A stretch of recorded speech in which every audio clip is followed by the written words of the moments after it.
I was born to a people with a deep sense of color and traditions. But we have no book to tell us where we came from. 5,000 years ago, an ancient culture spread across the planet. From Madagascar to Easter Island, from Taiwan to New Zealand, it expanded across half the globe. Where did these people come from? And how do our stories connect us in this modern world? My name is Yoshifu. I am an indigenous artist traveling through Taiwan and beyond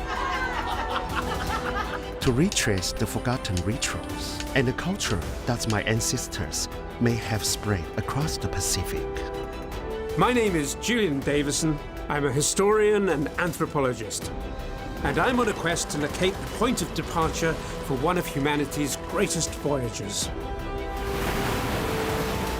We're searching for clues as to how a Stone Age population embarked on a journey across the Pacific Ocean. You can feel the boat really charging through the waves. And made their language family the most widespread in the world. In terms of the history of all the great empires, Alexander the Great, the Romans, the language didn't spread that freely, not on the scale of Austronesia. Hoping that the traces they left can show us what brings us together today. I'm going to shock for this, I'm shaking. To reconnect once and for all. The features of your people look so similar to the features of my people. In the mythical land of ancestors.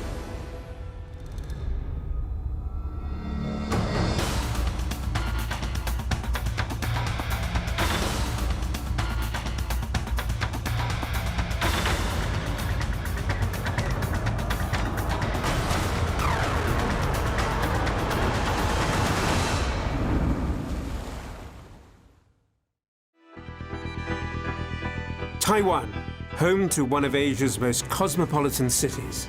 Beneath the glitter of its skyline are deep traditions, brought to the island by Han Chinese settlers over centuries. But digging deeper, one will find an even older culture that runs across the land.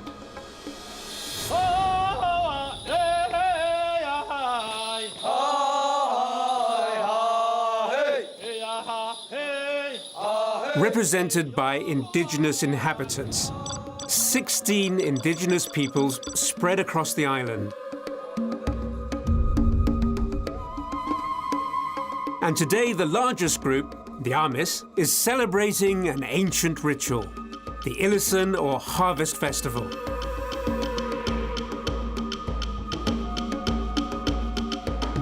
To understand it better, I need the help of my Amis friend and artist, Yoshifu. Before we go, you need to wearing this traditional lover bag. Lover bag? Yes. What's that? Normally, in this celebration, when female chooses the husband, if the girl like you, she will put some betel nuts in your bag. If you like it, you just hold her hand. Really? Then you can dating. There we go. Yeah. Right. You didn't tell me I'd end up married at the end of the day. Oh, you never know. Today, you might be a lucky man. At the center of the rites is a sacred tree with offerings for the ancestors. At the center, you see this is the betel nut tree. It's very, very important for our culture. The tree of life. In the Iban of Borneo, the tribe that I studied, they do exactly the same thing. And this tree is a mythical tree which grows at the edge of the universe. During their festivals or gawai, the Ibans summon their ancestors around a sacred tree to ensure the prosperity of the community. Are these rites somehow connected?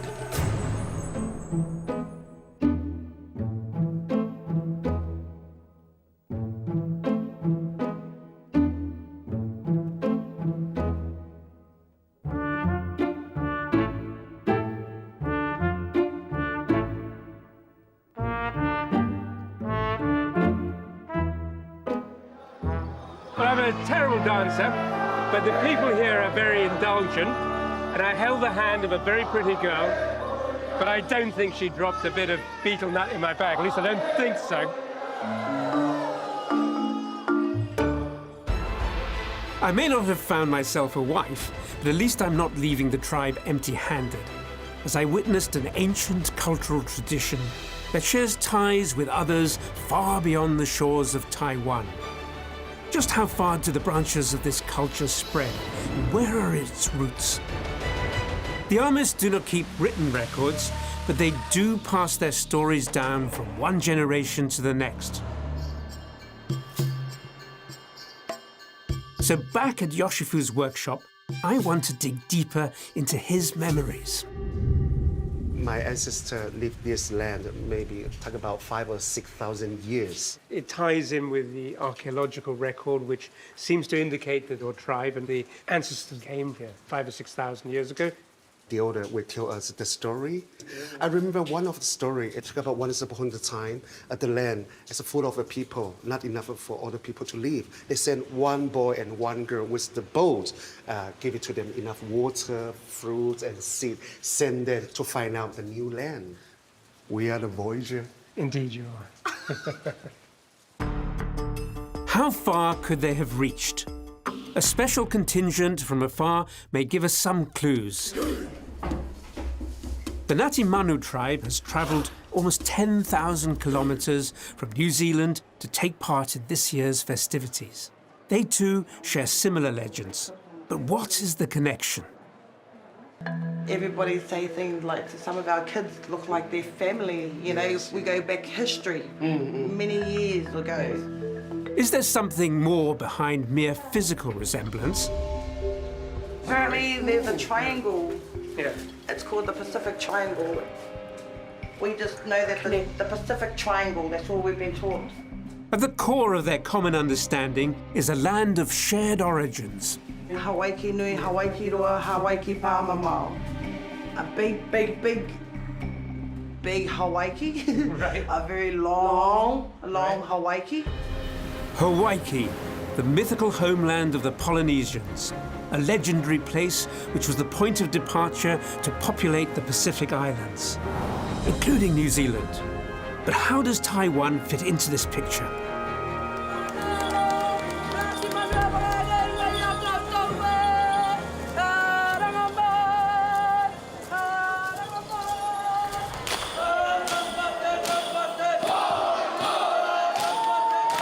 Perhaps my Amis friend, Gulas Yotaka, who brought the Ngati Manu tribe here, may help us decipher these intricacies.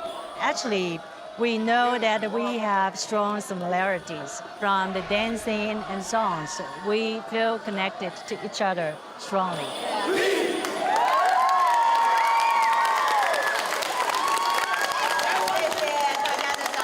Taiwan indigenous peoples have to be very confident. It's not the Pacific Ocean divide us. It's the ocean pull us all together.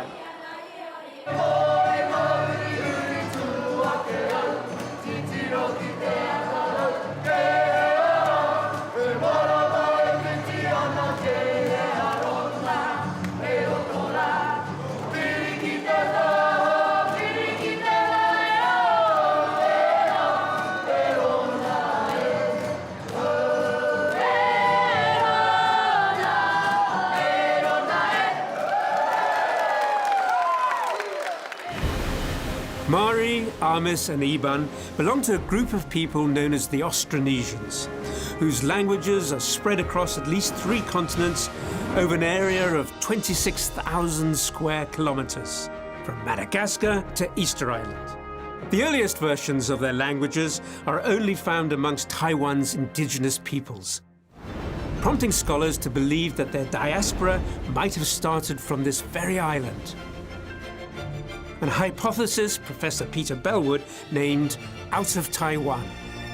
I have a very firm and strong belief that the spread of the Austronesian languages occurred in the mouths of people who spoke early versions of those languages. In other words, the Austronesian language family has spread as a result of a human migration. And in the case of the Austronesian languages, the oldest traceable homeland, that one would have to be in Taiwan. Austronesian languages are today spoken by more than 300 million people. The out of Taiwan hypothesis suggests that their language similarities follow a migration pattern starting in Taiwan, which can be traced as far as eastern Polynesia and Madagascar.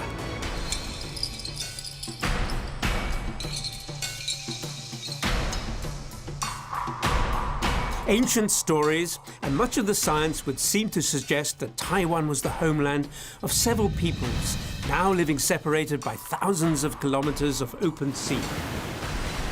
But one point is still unclear. How could a people with only a Stone Age technology created vessels capable of traveling through the rough ocean?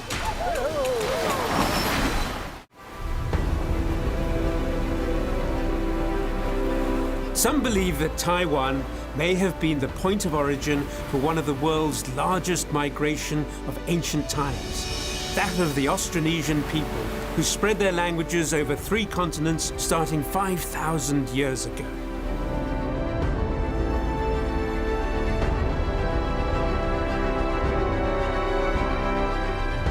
But to do so, the ancients needed the right vessels. We're heading to the Sidal Hunter School in Hualien, eastern Taiwan, where a group of 19th century refugees, known as the Sakizaya, have preserved ancient army skills. This tribe tried to stay away from the Qing dynasty because the Qing soldiers want to kill them all. Hide here, and the army's tribe accept them. But then what happened to the Sakizaya? Did they continue in their own traditions, or did they adopt those of the armies? You know what? It's quite difficult. They hide their name, they hide their language, they hide their all the traditional things. One Armis boat-building technique in particular was kept alive by the Sakizaya, the bamboo raft. We're asking Elder Wu Junan how it's built, to understand if it could survive the rough seas. Well, in every archival image or illustration I've seen of one of these traditional Taiwanese rafts, they've always have this very distinctive upturned bow. First, the branches are curved by hitting them up.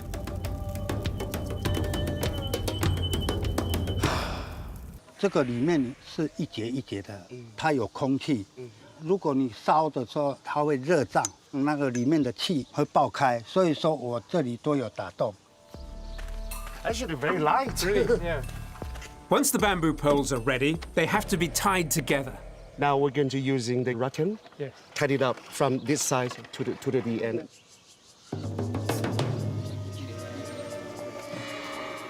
Rattan is a common binding material among the Armis. It's amazing how flexible it is. I know. It's soft but really, really strong at the same time. This is a pre-metallic Stone Age economy, so everything has to be manufactured from organic sources. But it's durable, it's flexible, you can do almost anything with it. This is an indigenous knowledge, some things we can learn.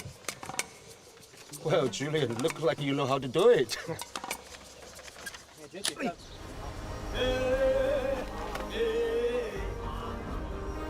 But is this enough to transport people almost 10,000 kilometers of ocean from here?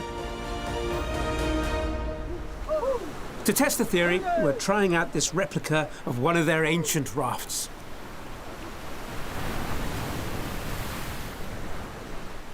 And like before, any sea voyages, there are traditions we have to respect.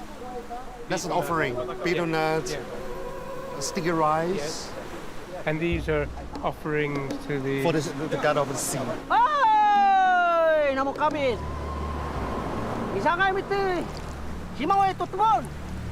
Well, we've seen how the raft is constructed and put together, and now it's up to us to see if the thing floats.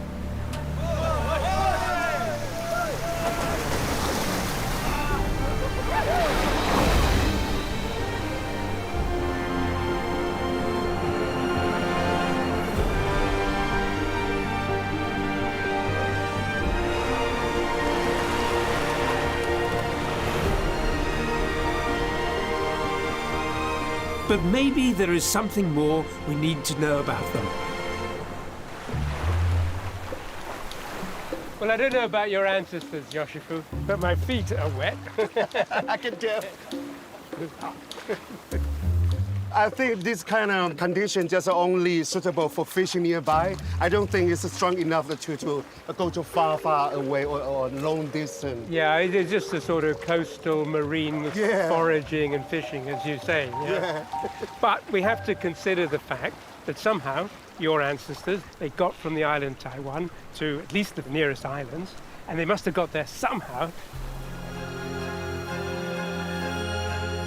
If this raft was only suitable for coastal exploration, are there any stronger vessels that could have transported the first Austronesian explorers out into the Pacific? And if Professor Bellwood's theory is correct, how did they venture even further towards the east?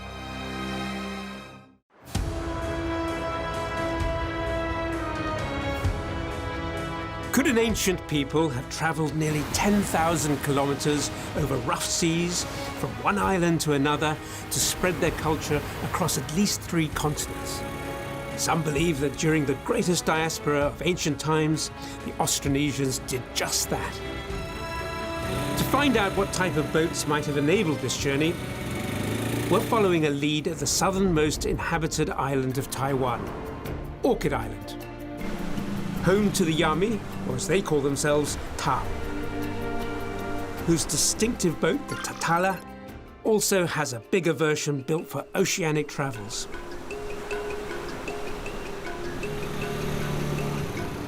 Here we are.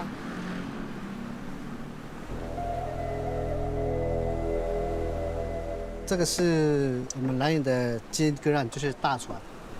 它不是独木舟，因为它是27个板子组成的。这个金戈岸哈，在我们蓝屿来讲是办的比较重要，要维持就是家里的一些鱼类吃的啊那些的，还有一些拜拜。 Ashong is a local fisherman in the Tao village of Iratai. And like all Austronesian peoples, they keep the memories of their ancestors not in records, but in stories passed down from one generation to the next. 早期祖先是滑到菲律宾的，跟巴丹岛的人以前交流过，对对对，听我阿公这样讲了。 Batanes, the closest Philippine archipelago, is less than 200 kilometers from here. To understand if the Chinikalan is seaworthy enough to face this journey, we decide to join the Iratai villagers for a fishing expedition. Actually, it's not quite as painful as I thought, but it does require a certain amount of concentration to make sure my oar goes in the water at the same time as everybody else. You can feel the boat really charging through the waves. I feel amazing because so easy to control, and then the speed wise is quite quick. I feel fantastic.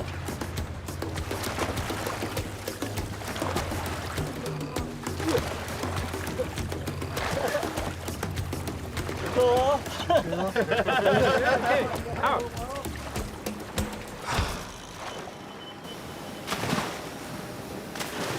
Okay, we've hove to over a potential fishing site. We've got 6 men in the water.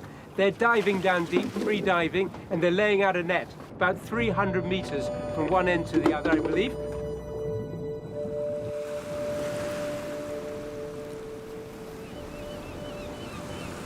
And then we're going to beat the water, and it's going to drive the fish towards the net. And then when we're happy with that, we're going to bring the ends together, and all the fish will be drawn towards the boat.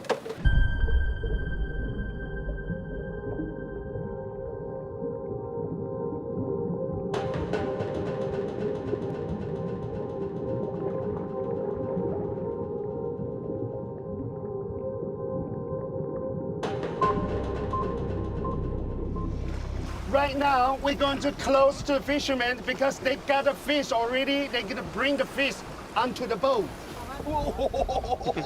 More fish coming. We got more fish. Have a look, this one, Julian. Yeah, I've never seen It's that. beautiful, beautiful, this.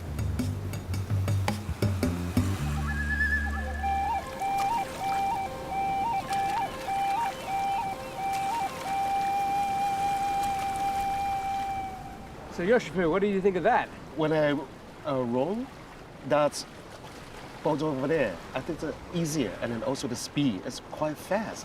They tell me, say their ancestors do explore to the other islands. With a hull designed to cut through ocean waves, this local boat seems stable enough to get to the Philippines. But could it travel even further? To see if there's any record of the voyages in local culture, we're asking Tao expert Shaman Machinanao. 我们的船叫聘板舟，它主要的目的是为了要去抓飞鱼。这个刚开始的时候是这样，然后慢慢你有所谓的跟巴丹岛人交易，所以他们就做了很大的船，可以去交易，就是航海。 But there's something that doesn't fit the picture. 达悟族的语言跟其他台湾的其他原住民族不太一样的地方，就是很清楚，因为我们的生活方式、庆典都不同，所以语言也不相同。And how did it get to be that way? 菲律宾有巴丹群岛，最北边有一个叫伊巴亚，那台湾在这里，兰屿在这里，伊巴亚在这里。 那个是非常相通的。有一些人说我们是从巴丹岛来的，是我们是两个族群是应该是同一个血缘。The Tao language belongs to a different Austronesian family, much closer to the one found in the Philippines. What can this tell us about the Austronesian migration and how they reached New Zealand?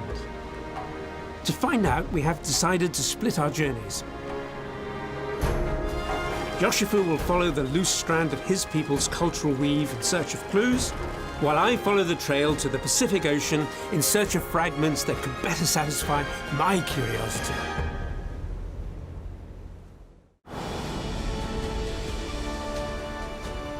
We're looking for clues into one of humanity's greatest migrations, that of the Austronesian people, who covered thousands of kilometers of open ocean millennia ago without much of the technology we have today. With no written tradition, the memory of these voyagers was lost and only remained alive in legends, such as that of the Maori's mythical homeland, also known as Hawaii. Now, one of the first and most influential writers on the myth of Hawaii was the ethnographer Percy Smith. And this is what he had to say. There were different names for this mythical land. For the Maoris, it was Hawaii. On Hawaii, it was known as Kahiki. And on Easter Island, it was Hiva. Of these names, Hawaii, the Maori form of the word, is the principal. Now, Smith thought that the original homeland of the Austronesians was India. Modern science has proved him wrong. But that's not to say that his understanding of Polynesian mythology can provide us with important clues for where the original homeland of the Austronesian did in fact lie. Several clues suggest they may have departed from Taiwan, but the people living on Taiwan's southernmost inhabited island, Orchid Island, seem to have stronger language connections with the Philippines. To understand how the journey took place, I'm traveling 183 kilometers out of Taiwan to the archipelago of Batanes in the Philippines to meet local boat builder Florentino Galana. What kind of boat are you working on here? Tataya. This name is strikingly similar to the Orchid Island boats. Did you make bigger boats which could go greater distances? Nadawa marat rarako.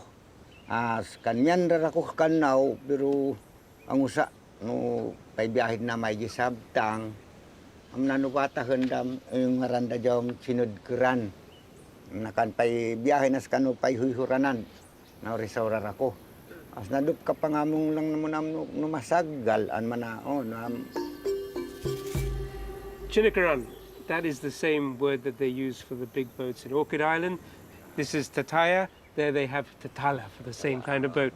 What does that suggest to you about the connection between the people of Batanes and the people of Orchid Island? ibatan pero menta tay di kaya pi sana pi tadkana. Ano daw ak masasom na mapanmukom di jiram bata na ta wag dajam tatala pero jayam tataya. Orchid Island shares closer language ties with the Philippines than Taiwan. I want to look at the links between these two people, hoping to find proofs of how the migration may have happened.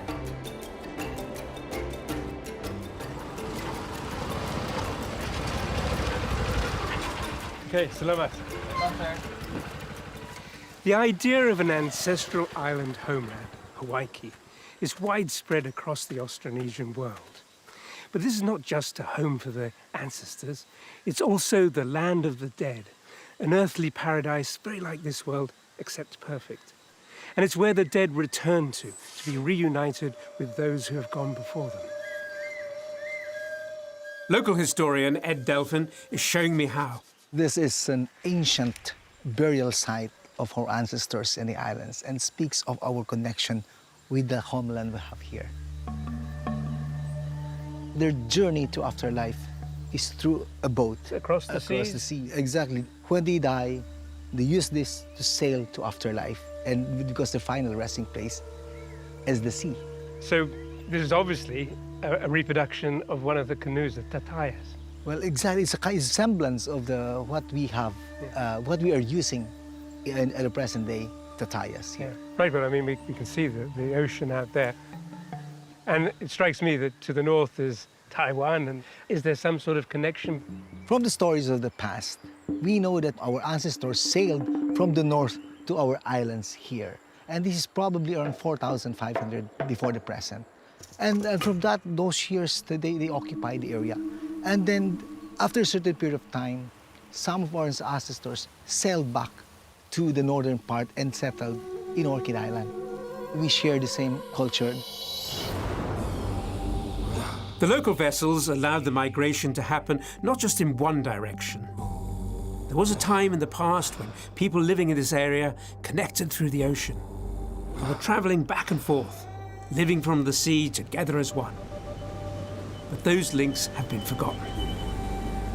At present, we have suffered the effect of the enculturation brought about the dominant culture of the majority. The sad thing here is that what we believe in or what belongs to the past is bad. But all of these things you see in Batanes will tell you that we form part of the Austronesian community, sharing bands of culture, the language, and the identity. How can their identity be protected and ensure that the stories of the great voyagers are not lost?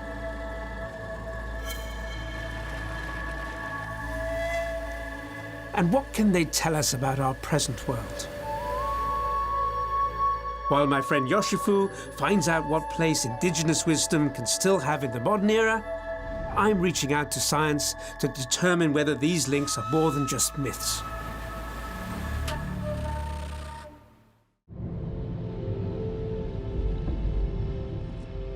I was born into the Amis tribe, amidst the mountains of East Taiwan. Ever since I was young, all I knew were the lands around me. But my elders would always whisper old stories of how our ancient brothers left their families to undertake a journey beyond the sea's horizons in search of new lands. But could they really have braved over almost 10,000 kilometers of rough ocean to come here? And can I find traces of my heritage in what's left of these distant communities? I am the land of the long white cloud, or Aotearoa, as local people would call it, to look for hints of how our languages are connected. And you will be forgiving for not knowing where I am, as this is the Maori name for New Zealand. Maori language, Aotearoa Maori, is spoken by a shrinking number of New Zealanders today. But some are trying to change this trend. Like David, a teacher in a local school who is helping to revive use of Maori language. Welcome. Wow. I like the way we're doing this. What's that mean for nose to nose? Touching nose. Oh, touching nose. It's me sharing my breath of life with you. So the native school, that was all about assimilating my people into the majority culture. So trying to make us Pākehā, which is non-Māori. So that was the start of it. And don't speak Māori, speak English only. If you're caught speaking Māori, you are going to be disciplined. And with the loss of their language, some of the older legends also disappeared. Hawaii. Yeah, I've heard that. I heard that so many times when I was growing up. But if you were to ask me to point on the map where Hawaii is, yes, I couldn't tell you. Okay. But for me, Hawaii, because my tupuna, my ancestors, told me that such a place existed, then it exists. To be able to uncover if our heritage is embedded within Māori language, I have decided to take part in one of David's beginner's class. Kia ora tātou. Welcome to you all. We're going to focus on two areas today. One is the what we call ngā wāhanga o te tinana, which is the parts of the body, and also the numbers, or counting, at least up to 10. So, e hia ngā pene, how many pens are there? E rima ngā peni. Oh, ka mautewehi, ka mautewehi. Very good, very good, excellent. Well done. This is very interesting. At least 2 or 3, I think it's quite similar or almost same. Like number 3, turu. We say turu. Here, turu. Number 5, rima. We say rima as well.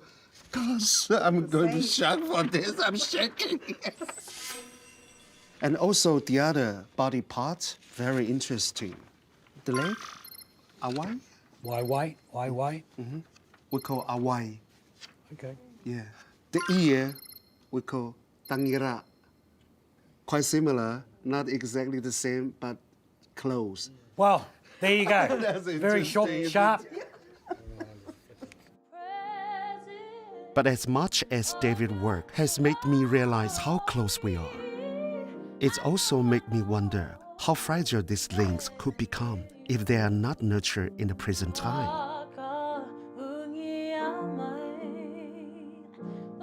So next, I'm visiting a friend who is working to keep our language links up with the times. Katalamapo is a young Maori singer who is trying to reinvent the tradition by bringing Maori language into popular songs.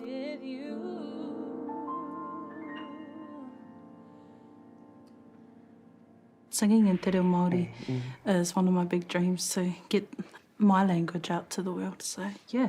Music is a part of our life. Yeah. And that's why when I hear from you, and I just feel it's so touching. You got a gift. Having grown up speaking exclusively Maori, Katalama is part of a younger generations of indigenous people allowed to learn their language in school.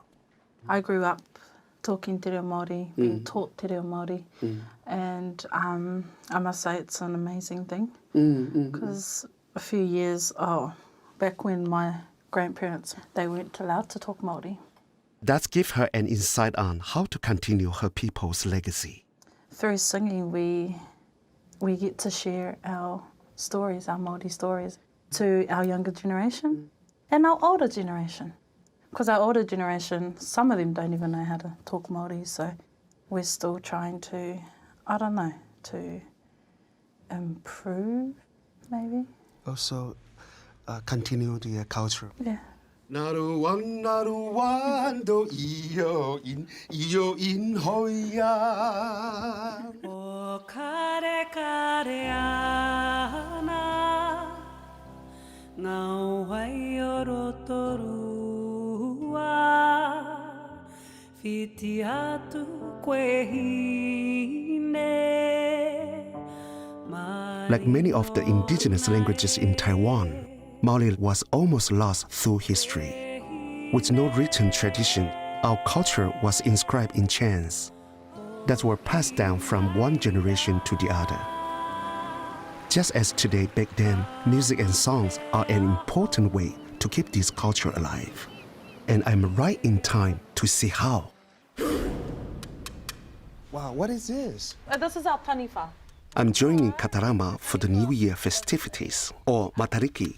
That's like for the armies, is based on a lunar calendar. Today, she will be performing in the Marae, the Maori ancestral meeting house. Marae is one of many places where we come together. These are our eyes. This is the nose.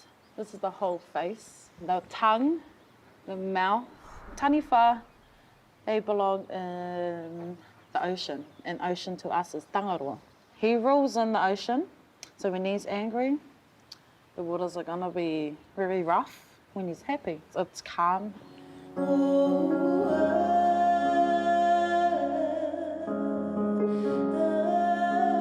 And I am teaming up with her to celebrate the end of Matariki.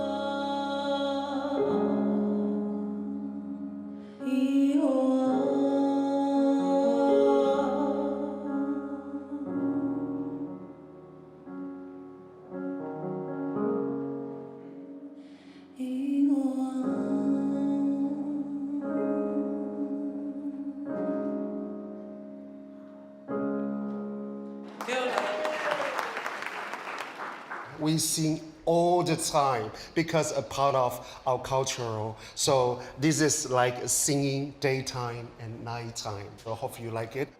After the concerts, I'm taking a chance to thank Katarama my own way. Yo,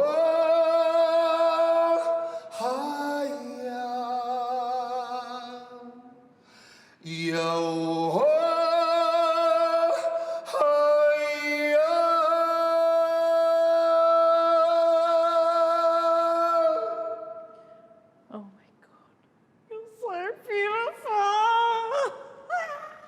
I went to language school to learn Maori language. I found out maybe 20% quite similar, like number or a part of our body. And I was wondering, maybe our ancestors have a connecting before. In our history, no one's ever said that we've had like connection with Taiwanese people.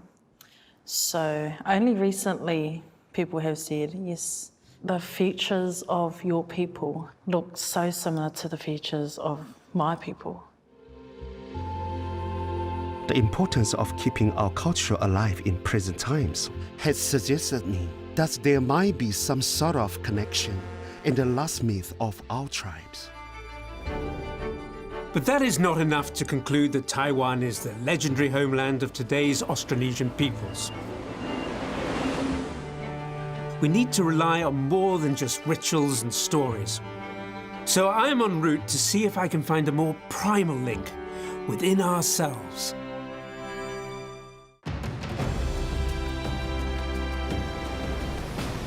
Although they are living on more than 3 continents, there are similarities shared by all Austronesian peoples, not just Taiwan's indigenous tribes and the Maori. But I need to learn whether their connection is more than just a coincidence.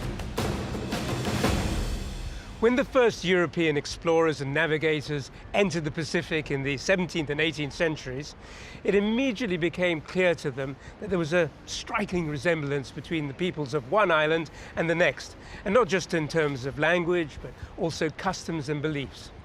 So much so that by the end of the 19th century, the New Zealand ethnologist Percy Smith could actually believe that Hawaii was a real place.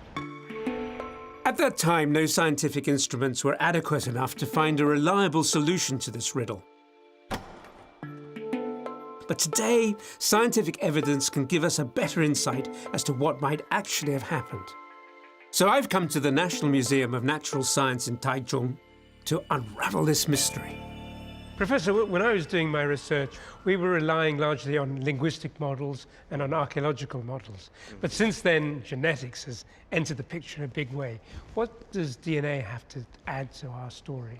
DNA 告诉我们说，那个毛利人他们身上带的基因，它其实是有混合的一个现象，也就是毛利人的祖先在迁移的过程之中，他的男性祖先呢被美拉尼西亚人，就是巴布亚人的这个男性所取代掉了。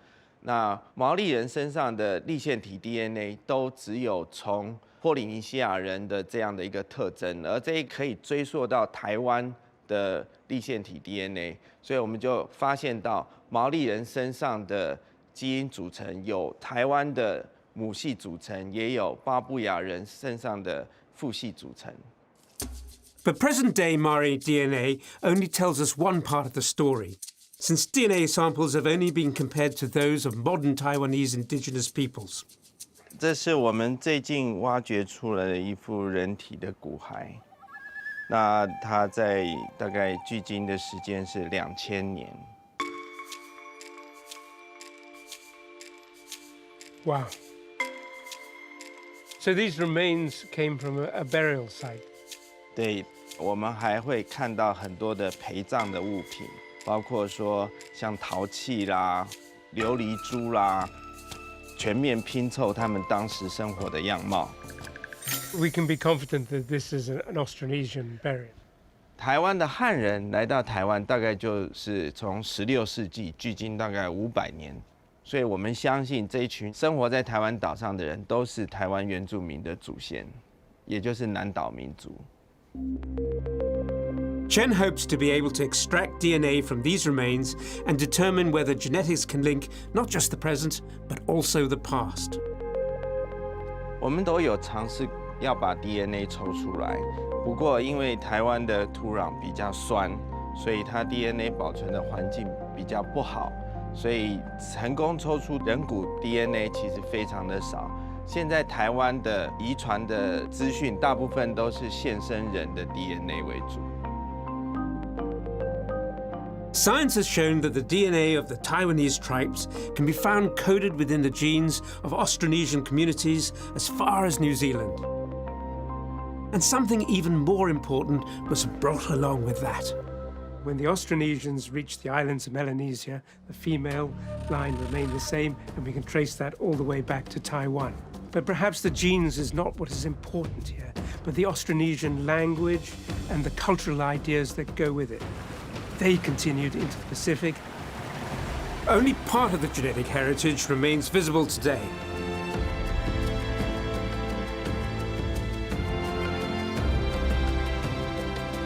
But in our tribe, dispersed across the ocean, different symbolisms still remain in our customs, further suggesting that the voyages of the Austronesian diaspora came from one point of origin, the land of the ancestors. But now the fundamental question remains. Austronesians did not just migrate, they traveled back and forth, transporting their culture almost 10,000 kilometers from home. Just what was it that gave the ancients the confidence to cross this vast expanse of ocean? And how did their culture adapt to the local environment, resulting in changes in their DNA?